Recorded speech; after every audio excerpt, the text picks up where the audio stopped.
नमस्कार, आप देख रहे हैं आरएनआई न्यूज। मैं हूं आपके साथ गुफरान खान। दुनिया की लगभग 2.5 अरब आबादी पर इस समय भूखमरी का संकट मंडरा रहा है।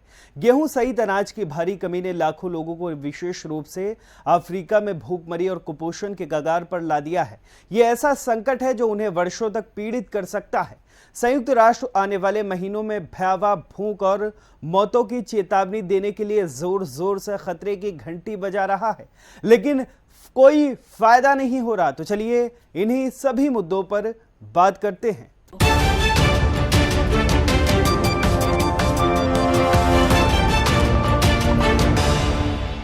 अफ्रीका संघ के अध्यक्ष और सेनेगल के राष्ट्रपति मैकी सेल ने पिछले सप्ताह रूस के राष्ट्रपति व्लादिमीर पुतिन से व्यक्तिगत रूप से मिलने के लिए एक तत्काल यात्रा की थी, ताकि मालवाहक जहाजों द्वारा यूक्रेन से लगभग 20 मिलियन टन गेहूं प्राप्त किया जा सके।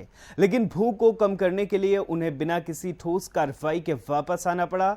दुनिया के सबसे बड़े गेहूं निर्यातक रूस ने पश्चिम से यूक्रेन इसकी सेना कार्रवाई के जवाब में लगाए गए प्रतिबंधों को हटाने का आग्रह किया, ताकि अनाज वैश्विक बाजारों में निर्बाध रूप से पहुंच सके। वहीं अमेरिका पुतिन पर यूक्रेन का गेहूं चुराने और सूखे से त्रस्त अफ्रीकी देशों को सस्ते में बेचने के लिए कठोर वित्तीय प्रतिबंधों का उल्लंघन करने का आरोप लगा रहा है। पुतिन दूसरी तरफ तैयार खरीदार ढूंढ रहे हैं, क्योंकि इस साल गेहूं की कीमतों में 60% से ज्यादा की बढ़ोतरी हुई है और पीड़ित देश रूस यूक्रेन युद्ध के चलते गेहूं की डिलीवरी ले नहीं सकते, क्योंकि रास्ते ब्लॉक हैं। रूस यूक्रेन मिलकर आमतौर पर वैश्विक गेहूं निर्यात का लगभग 1/3 प्रदान करते हैं। संयुक्त राष्ट्र के आंकड़ों के अनुसार अफ्रीकी देशों ने 2018 और 2020 के बीच रूस और यूक्रेन से अपने गेहूं का 44% आयात किया है। अफ्रीकी विकास बैंक के अनुसार आपूर्ति में व्यवधान के परिणामस्वरूप गेहूं की कीमतें लगभग 45% बढ़ गई हैं। पिछले महीने बैठकों में दुनिया के 7 सबसे अमीर देशों G7 की प्रतिक्रिया ज्यादातर निराशाजनक थी, क्योंकि उनका ध्यान पुतिन को दोष देने पर था, वो भी तब जब अफ्रीका में व्यापक रूप से भूखमरी से मौतें हो रही हैं। वहीं प्रधानमंत्री नरेंद्र मोदी ने भूखमरी से लड़ रहे देशों के अनुरोध पर गेहूं के आपातकालीन शिपमेंट की आपूर्ति करने का वादा किया है। भारत चीन के बाद दुनिया का दूसरा सबसे बड़ा गेहूं उत्पादक देश है, लेकिन अमेरिकी कृषि विभाग ने बताया कि 2020-21 में कुल वैश्विक गेहूं निर्यात में भारत का योगदान केवल 4.1% था।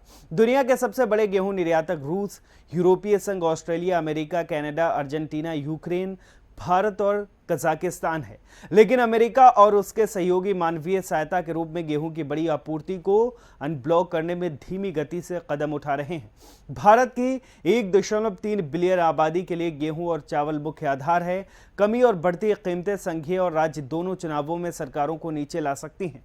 लोकप्रिय अशांति के डर से दिल्ली ने हाल के महीनों में जानलेवा अत्यधिक गर्मी के कारण खराब फसल से उपजे कीमतों के दबाव का हवाला देते हुए गेहूं के निर्यात को अस्थायी रूप से निलंबित कर दिया है। हालांकि अन्य देशों में भूख को कम करने के लिए आपातकालीन शिपमेंट के लिए भारत ने इजाजत दी है।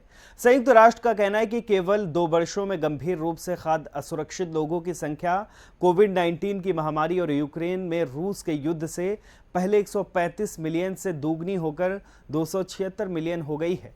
लगभग 21 मिलियन बच्चे भूखमरी से एक कदम दूर हैं और लगभग 811 मिलियन प्रत्येक रात भूखे सो जाते हैं, क्योंकि उन्हें पर्याप्त भोजन नहीं मिलता। यह अपमानजनक है, क्योंकि दुनिया में हर किसी का पेट भरने के लिए पर्याप्त मात्रा में भोजन का उत्पादन होता है।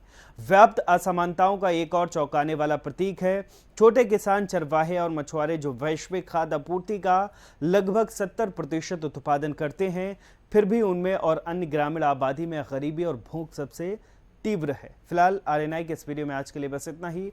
ऐसे ही तमाम खबरों के लिए बने रहिए आरएनआई न्यूज के साथ। हमारे चैनल को लाइक करें, सब्सक्राइब करें, बेल आइकन को जरूर दबाएं और वीडियो को ज्यादा से ज्यादा शेयर करें। देश दुनिया की तमाम खबरों को नए अंदाज में देखने के लिए बने रहें हमारे साथ और देखते रहें आरएनआई न्यूज़।